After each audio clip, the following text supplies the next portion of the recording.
सबको हरिओम। दादा भगवान मीरा भगवान के अनगिनत शुक्राने, आप सबके भी शुक्राने और सबको हरिओम। थैंक यू सबके। आज वचन निकला है कि सत्संग के पहले होली, परंतु कभी न तिरुपत भाषा कभी न बोली। भाई ज्ञान के पहले की होली, परंतु तिरुपत की भाषा कभी न बोली। पहले ज्ञान के पहले कभी तिरुपति बोला नहीं था कि मुझे तिरुपति आ गई, बस कुछ नहीं चाहिए मुझे। ज्ञान के पहले की होली, परंतु तिरुपति की भाषा कभी ना बोली। बच्चों की होली तो हमेशा बोझ से शिकायत की बात बोली। हमेशा बच्चों के बोझ के तले तलते थे, तो हमेशा बोझ के शिकायत के सिवाय कुछ भी नहीं। अब जब रिश्तेदार की होली तो निंदा चुगली के सिवाय कुछ न बोली। और 4 जने जहाँ भी बैठते हैं ना, चाहे जेंट्स होए चाहे लेडीज होए, जेंट्स होते तो ठठोली करते हैं एक दूसरे के ऊपर। मैं नहीं बोल रही तुम लोग करते हो, पर जो मैंने अभी देखा है, सुना है, जो सुनी सुनाई बातें बोल रही हूँ, जो देखी है बता रही हूँ। और लेडीजें बैठती हैं तो धन पैसा कपड़े सास बहू इसकी भाषा बोलती है, चुगली और कुछ भी नहीं है। तो रिश्तेदार की होली तो निंदा चुगली के सिवाय कुछ न बोली, पर ससुराल की होली तो सिवाय तोड़ फोड़ के कुछ न बोली। ससुराल की है तो तोड़ फोड़ ही चाहिए, ये इसने ऐसा किया, इसके साथ तो कभी न रहूंगी, 7 जन्म में न रहूंगी, शक्ल न देखूंगी, ऐसा न करूंगी, तोड़ फोड़ के सिवाय कुछ भी न बोली। पर जब सत्संगियों की होली तो हमेशा अपने लिए, सत्संग की होली हमेशा अपने गुरु के कारण डर डर के बोली। जय गुरु की हो तो होली, जय गुरु की होली। तो जीवन में रंगों से भरी झोली, फिर प्रेम की भाषा बोली, आत्मा में डोली। जब सत्संगी की बन गई तो अपने हमेशा अपने अंदर गुरु के आज्ञा में रही, तो डर डर के बोली जय गुरु की होली। तो जीवन में रंगों की भर गई झोली, और फिर प्रेम की भाषा बोली और आत्मा में ही डोली। आत्मा में डोली। जब बच्चों की होली तो संतोष की भाषा बोली, फिर ज्ञान के बाद। पहले बच्चों की होली बोझ तले शिकायत तले बात बोली, पर ज्ञान के बाद जब बच्चों की सेवा करती है तो संतोष की भाषा बोली। अब दोनों में फर्क आ गया। क्या करूं, बच्चों के लिए पक्का कमाना पड़ता है, बच्चों के लिए करना पड़ता है। आजकल के बच्चे 10 तो मांग करते हैं, शिकायत करते हैं, माँ बाप बोझ तले डरते रहते हैं, चलते रहते हैं। पर ज्ञान के बाद कौन सी भाषा बोली? संतोष की भाषा बोली। तो हमेशा कृष्ण लीला में खेली। वे कृष्ण भगवान आए हैं, रास लीला कर रहा है मेरे घर। बच्चे तो वही है, और आज कृष्ण दिख रहे हैं, कल शैतान दिख रहे थे। जब रिश्तेदार की होली तो हमेशा शुक्रानों में भी कर बोली। हमें शुक्राने बोली कि शुक्राने हैं, अगर ऐसे न मिलते तो भगवान की तरफ न दौड़ती। अच्छा है। जब ससुराल की होली तो हमेशा अपनी मर्यादा समझ कर ही बोली कि नहीं, मुझे भगवान मिले हैं। पत्थर में तो हरी दिखे, आज मैं ससुराल वालों में भगवान देख रहा हूँ। और समझ समझ के बोली, कभी न डोली। समझ समझ के बोली, कबहू न डोली। जीवन में समता में होली। पड़ोसियों की होली तो हमेशा समता में रहकर बोली। जब सत्संगियों की होली तो हमेशा परमात्मा जानकर बोली। भाई पड़ोसियों से भी बोलेगी ना, समता भाव से बोलेगी, झगड़े भाव से नहीं। न तो झगड़े भाव से बोलते थे, अभी नहीं। अभी बोला कि समता भाव रखकर बोली। और जब सत्संगी की देखा, सब में ये सब सत्संगी हैं उस दिन भी कोई बोला तो मैं बहुत दुखी हो गया हूँ, इससे तो मैं घर छोड़ के चला जाऊं। तो अगर सत्संग, घर को भी सत्संग समझोगे तो कहाँ तुम छोड़ के जाओगे घर को? जब दूसरा देख रहे हो तभी घर छोड़ने की बात कर रहे हो ना, कि दुखी हो गया हो। कर्म तो अपने तेरा ही किया है, फिर किस लिए रोता है? कहाँ भागेगा, कहाँ भागेगा? ये जन्म छोड़ेगा, दूसरा भी वो इंसान आगे जुड़ेंगे, फिर कहाँ भागोगे? कितने जन्म भागोगे? तो अभी तुम होली, भगवान की होली हो जाओ ना, कि भगवान में तेरा, अब कभी न डोली, समय भगवान देख रहा हूँ, क्योंकि मैं रहा ही सत्संगी के घर में रहा हूँ। ऐसे महसूस करो ना कि मैं गुरु के घर रहा हुआ हूँ। राजा ने राज्य लिया, बोला मैं तपस्या करना चाहता हूँ। गुरु ने बोला अगर देना चाहता तो मुझे ही दे दे राज्य, मैं चलाऊंगा। राजा ने बोला ठीक है ले लो। बोला कहाँ जा रहे हो? बोला मैं पेट के लिए थोड़ा बहुत कमा के खाऊंगा। बोला कमाना ही है तो ये राज्य चला मेरा समझ के, इसमें से जितना तेरे को चाहिए उतना ले लेना, बस छोड़ दो। साल के बाद गुरु आया, बेटा कैसा लग रहा है? बोला अभी बहुत अच्छा लग रहा है और मेरी तपस्या हो रही है। कैसे हो रही है? कि गुरु तेरी सेवा कर रहा हूँ, तेरी सेवा कर रहा। तो क्या हम ऐसे नहीं कर सकते? फिर दुखी होंगे क्या? जब गुरु ने राजगद्दी गुरु की करके चलाई राजा ने, तो क्या और बात नहीं करके गए होंगे? गालियां नहीं देके गए होंगे क्या? पर एक ही विचार था कि गुरु की गद्दी है, गुरु जाने,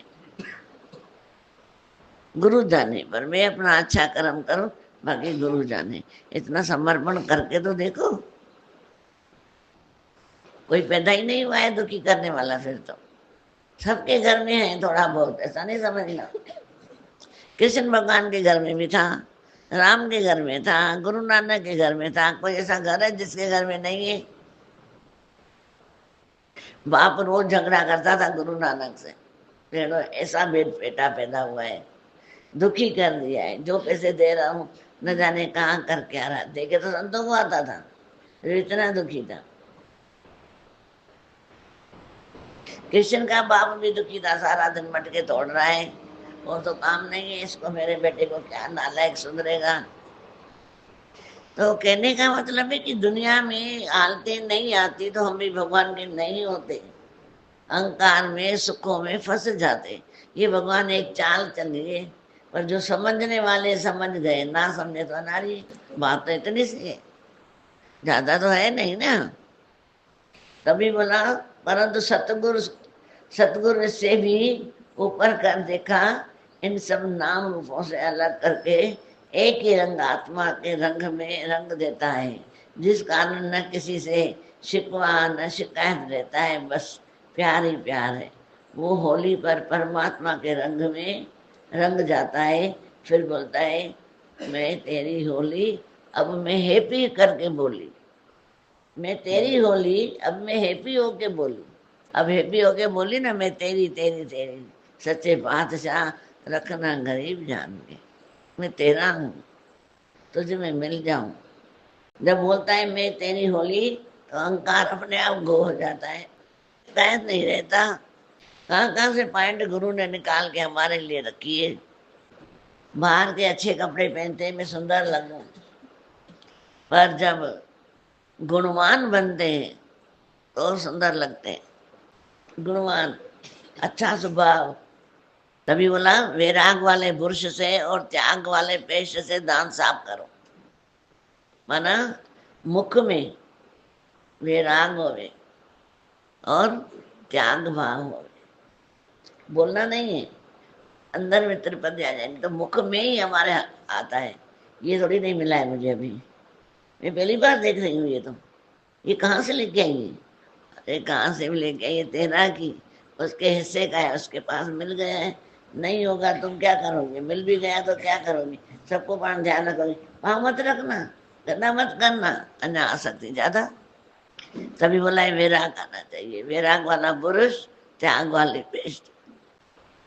रोज सत्संग वाले तीर्थ पर रोज स्नान करो, महसूस करो यहाँ मेरा मन स्नान कर रहा है। तन तो स्नान करके आते हैं, पर यहाँ मन स्नान करता है सत्संग। मन वैराग भया, शरीर पर अच्छे स्वभाव वाले कपड़े और हाथ में सब्र वाला रुमाल लो। सब्र भी जरूरी होना चाहिए, अच्छा स्वभाव भी जरूर होना चाहिए, तो जिंदगी मोक्ष नहीं मिलता है। जिंदगी में बेकार संकल्पों को एकाग्र चित्त वाली कंघी करके बाहर निकाल फेंको। मुझे वे बाल होते हैं बाहर निकाल के फेंक देते हैं ना, तुम भी अंदर ज्ञान की ऐसी कंघी लो कि बेकार संकल्पों को निकाल के फेंक दो। एकाग्र वाली कंघी, शुद्ध विचारों वाला तेल सिर पर लगाओ तो तुम्हारा दिमाग शुद्ध होवे, विचार शुद्ध होवे। हमारे विचार ही मेले हो जाते हैं, किसी से मिले विचार मेले हो जाएंगे। कमाल है, किसी ने कुछ बोल दिया विचार खराब। क्या तुम अपना रिमोट कंट्रोल औरों को दे देते हो क्या? औरों को रिमोट दे देते हो जैसे नचाए। सामने वाला कुछ भी बोले, कैसा भी बोले, पर मैं अपने वैसे ही चलूं जैसा चलता हूँ। खफे क्यों, दुखी क्यों, बेजान क्यों, बेसहारा क्यों? अगर जवानी में ऐसा स्वभाव करेंगे तो बुढ़ापे में कैसा स्वभाव होगा? पिक्चरें तो सब दिखा रहे हैं, दिखा भी रहे हैं, आश्रम बने हैं, मेले में बाप को माँ को छोड़ के आ जा रहे हैं, क्योंकि अभी डिप्रेशन में हो गए। कौन रखेगा?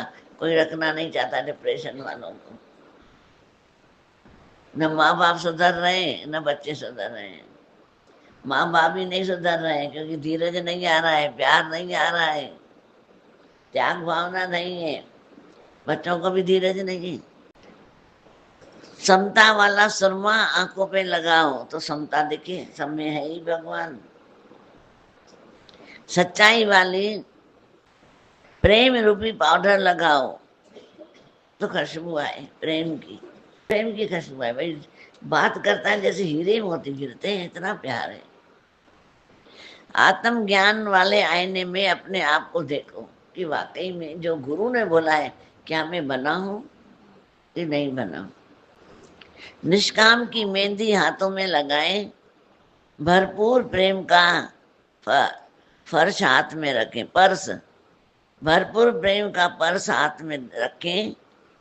सत्य धर्म की चप्पल पैरों में पहने कि हमेशा सत्य की तरफ दौड़े, झूठ की तरफ पांव नहीं जाए।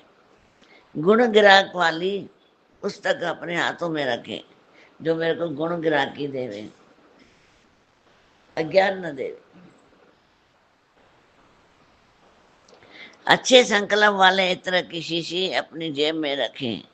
रजा में राजी रहने वाला छाता हाथ में रखें।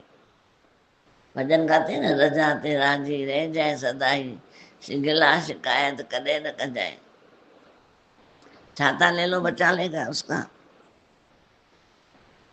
रजा में राजी रहने का छाता ले लो तो तुमको बचा लेगा। छाता का मतलब वो नहीं काला छाता, बोला रजा पे राजी रहने की पॉइंट ले लो कि जैसा भी हंस के वाह वाह वाह वाह वाह। है तो घर, है तो घर ही ना। जो पावर देवे वो खाना खाओ, शरीर को जो पावर देवे, जो तंदुरुस्ती देवे वो खाना खाए। जहां तक अपना आप देखने की कला सीखो, प्रफुल्लता का पान खाए। भाई मैं तिरपत हूँ बस, अरे ये बहुत अच्छी चीज है, नहीं मैं तिरपत हूँ, क्योंकि चाहिए ही नहीं तो मैं क्यों देखूं।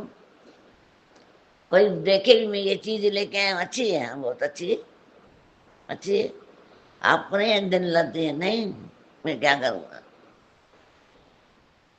मेरे को सबसे सुंदर में सुंदर मेरा सतगुरु मिल गया है, सबसे सुंदर में सुंदर उनकी वाणी मिल गई है, जो तेरी पे भगवान दे दिया है, और क्या चाहिए। अंतर्वृत्ति वाली नजर होनी चाहिए। विश्वास की चद्दर पहन के सो, माने विश्वास तुमको ढके कि मैं पूरा विश्वास में हूँ भगवान के, कि इर्द गिर्द मेरा भगवान ही है, भगवान के सिवाय कुछ भी नहीं है। समर्पण और सुकून जिंदगी में लाए। एक समर्पण हो गुरु को, दूसरा सुकून हो। अवेयरनेस का अलार्म लगाए, अवेयरनेस का मतलब जागरूकता, जोश में भी होश होना जरूरी है। कितना भी कार्य कर रहे हो, कितने भी ऊंचे सत्संग में उठ जाओ, पर उसमें भी जोश में होश होना जरूरी है। नहीं तो जो सत्संग का भी होश नहीं होगा ना, गलत रास्ते चले जाओगे, लैंग्वेज गलत निकल जाएगी। और कोई, तुम सेवा कर रहे हो और कोई तुम्हारे आगे आ गया सेवा करने, उसको जोरिए से हटा दोगे, ऐसे नजरों से हटाओगे कि मैं कर रहा हूँ, अच्छा हूँ, मैं बहुत अच्छा। पर अगर हमारे अंदर अवेयरनेस है कि मैं सेवा कर रहा हूँ, सामने वाला आया है सेवा करने, उसको दे दोगे भाई करो। तो अवेयरनेस अपना झेलसी नहीं होती है, जागृता होती है। उस जागृता में इंसान दुखी नहीं होता है। आज मीराबाई के पत्र चलते हैं ना, ओढ़नी चुनरिया तेरे नाम की। क्यों बुलाए, कौन सी चुनरिया ओढ़ी है? कोई कपड़े की चुनरिया नहीं ओढ़ेगी, भगवान राम नाम के जो है चुनरी ऐसी ओढ़ दी है अपने चारों तरफ। इसको बोला गया चौगरद हमारे राम का दुख लगई न भाई, पार ब्रह्म शरणाई, ऐसा चौगरद हो जाता है। उसको बुलाए विश्वास और श्रद्धा वाला। ऐसा चारों तरफ पहरा होता है कि हमको अज्ञान अंदर आ नहीं सकता है, द्वेष आ नहीं सकता है, नहीं तो जेल सी ज्यादा है। पता ये बढ़ जाए आगे गुरु की तरफ, मैं पहले बढ़ूं। सब बढ़े ना, दो ऐसा चाहो सब बढ़े ना आगे, एक ही क्यों बढ़े? और हाथ पकड़ पकड़ के गुरु को जाकर मिलाओ।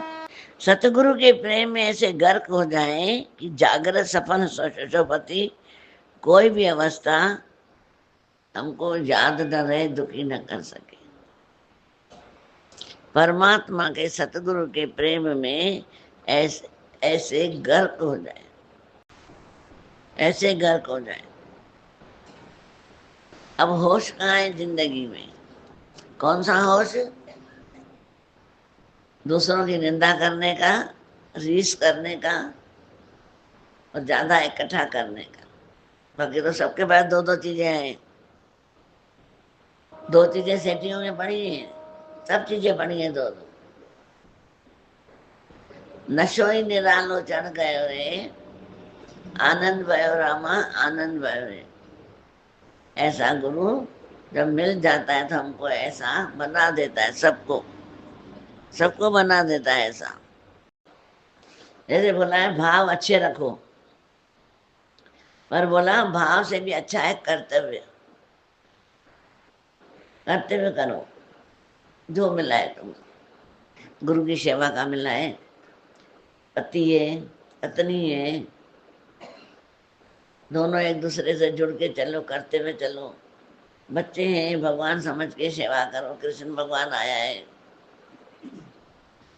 जहाँ बैठे हो, माँ बाप है, बच्चे हैं, जो भी है भगवान ने दिए हैं, करते हुए करो। आसक्ति न, करते हुए करो, प्यार करो। ज्ञान सुनते हैं, ज्ञान सुनने से अनुभव अच्छा है।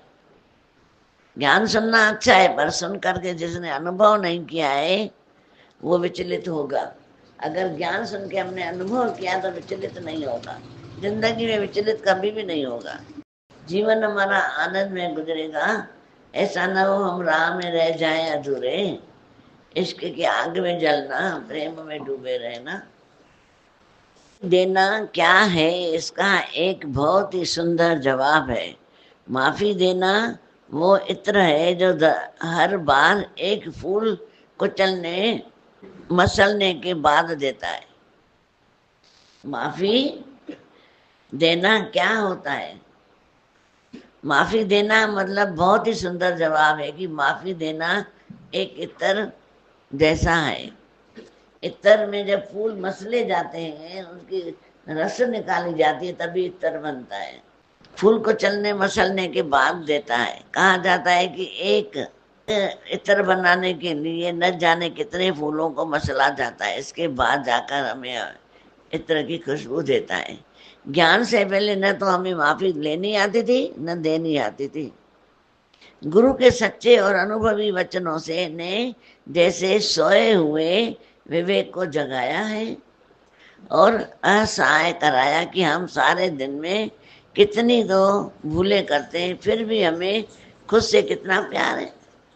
औरों की एक गलती माफ नहीं कर सकते हैं, हम दिन में कितनी गलतियां करते हैं, फिर भी अपने को माफ कर देते हैं, औरों की एक गलती माफ नहीं करते हैं।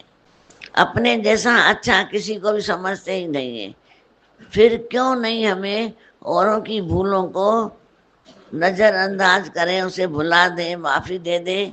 ये तो ब्रह्म ज्ञानी गुरु दादा भगवान के करोड़ों शुक्राने हैं, जिन्होंने हमारे अहंकार के कुतुब मीनार जैसी अकड़ी हुई गर्दन को प्रेम का प्रतीक ताजमहल बना दिया। ये तो दादा भगवान की मेहरबानी है, जो इतनी अकड़ी हुई गर्दन थी कि मेरे जैसा कोई नहीं है, तो उस कुतुब मीनार गर्दन को प्रेम का प्रतीक ताजमहल बना दिया और हमेशा हमेशा के लिए देह ध्यास के पिंजरे से आजाद करके खुद खुदा बना दिया, जो हर एक में भगवान दिखने लगा कि हर जगह परमात्मा का ही नूर है। तो कौन सही कौन गलत और कैसी भूल। कभी कभी जब किसी के कर्म प्राणी की बात करते हैं तो गुरु पूछता है कि तू कौन है। गुरु को बताते हैं, गुरु जी मेरे घर में ये प्राणी ऐसा है, तू कौन है? बोला मैं तो आत्मा हूँ। तो आत्मा का कौन? इसकी शिकायत। तुम कौन हो, सही या गलत को तो बाद में करने वाले हो। दादा भगवान के ये वचन अचूक मान है कि हर एक अपना स्वभाव भाव संस्कार लेकर संसार में आया है। ज्ञान तुमने सुना है तो रबड़ की चप्पल तुम्हें पहननी होगी, रबड़ की चप्पल तुम्हें पहननी होगी। माना एक राजा को पाँव में तकलीफ हो गई थी, सबको बुलाया गया, डॉक्टरों को बोला राजन आप मिट्टी में पाँव नहीं रखो, तो क्या करूं? बोला ऐसा बिछा दो जमीन पे जहाँ जहाँ जाओ और उस पे चलो। बोला ठीक है। बुलाया, कितना खर्चा आएगा? बोला इतना खर्चा आएगा। पूछा, वजीर से पूछा कितने पैसे पड़े हैं? बोला राजन इतने तो नहीं है। पर सबसे फिर बुलाया कि कौन सा ऐसा किया जाए। एक बंदा ऐसा आ गया, हुजूर मैं बताऊं? बोला बता। हुजूर आपके पाँव को ही चप्पल जैसे पैक कर दो। और उसने बोला कैसे? उसने उस चमड़े में से एक चप्पल बना के आया। बोला जहाँ जाओ ये चप्पल पहन के जाओ, आपके पाँव में मिट्टी नहीं लगेगी। आया, राजा को बहुत अच्छी बात लगी। अरे इतने खर्चों से बचा दिया, टक्के के खर्च में काम हो गया। ऐसे ही गुरु बोल रहा है तुम भी रबड़ की चप्पल पहन के निकलो। रबड़ की चप्पल मतलब तुम औरों की शिकायतें कर रहे हो कि दुनिया में मुझे ऐसे लग रहा है, ऐसा लग रहा है, ये ऐसा है, ये ऐसा है, तो अपने आप को बचाओ। रबड़ की चप्पल तुम्हें पहननी होगी, तो जब वक्त पर ये बाण हम खुद पर आजमाते हैं तो जैसे शांति शांति आ जाती है और अंदर से निकलता है कोई बुरा नहीं है भले मन के वास्ते, कोई बुरा नहीं है भले मन के वास्ते। गीता भगवान हमेशा कहते हैं ज्ञानी नको डिसे डोह के नको करे सवाब सवाब। ज्ञानी किसी के गुनाह या दोष देखता नहीं है, सब में एक ही दृष्टि रखता है। तो फिर माफी देने की बात और लेने की नहीं होगी, फिर झंझट ही नहीं होगा। पर सारा दिन अगर तुम दोष देखोगे, गिलानी करोगे, तो माफी देनी भी होगी लेनी भी होगी। नहीं तो गुरु ने दोनों से छुड़ा दिया। ये सबसे एक अच्छा और सच्चा तरीका है। विचार और आचरण को बदलो कि पहले हम खुद को बदले, क्योंकि जो सूरज मक्खन को पिघला सकता है वही मिट्टी को सुखा भी सकता है ना, है तो सूरज। अगर मैं अपने आप को बदलूंगा, वही दुनिया वही है जो पिघल रही है, ऊपर चढ़ाई कर रही है। जब तुम भगवान देखोगे वही शांत स्वरूप हो जाएगी। तो खुद को बदलो तो दुनिया बदल जाएगी। दुनिया न बदले, बदल जाए हम, फिर तुझे मिलेगा परम आनंद। सुनो सुनो ये सच्चा अफसाना, हीरा कौड़ी के लिए न गवाना। सबको हरिओम।